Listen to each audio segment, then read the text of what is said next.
MR 25 tahun memilih mengakhiri hidup beberapa jam sebelum akad nikah digelar di Desa Amasanga, Kecamatan Lasinrang, Kabupaten Pindrang, Rabu 28 Desember 2022. Almarhum mengakhiri hidup sekira pukul 5 waktu Indonesia Tengah. Menurut Kasat Reskrim Polres Pindrang, MR mengalami frustasi seminggu terakhir sebelum hari pernikahannya. MR menderita sakit sehingga membuatnya frustasi jelang akad nikah. Dari pantauan Tribun Pindrang, bendera putih sudah terpasang di depan rumah MR. Warga sekitar dan tamu undangan juga sudah berdatangan.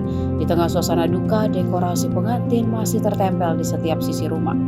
Kepala desa mengatakan calon mempelai perempuan dan laki-laki mempunyai hubungan keluarga.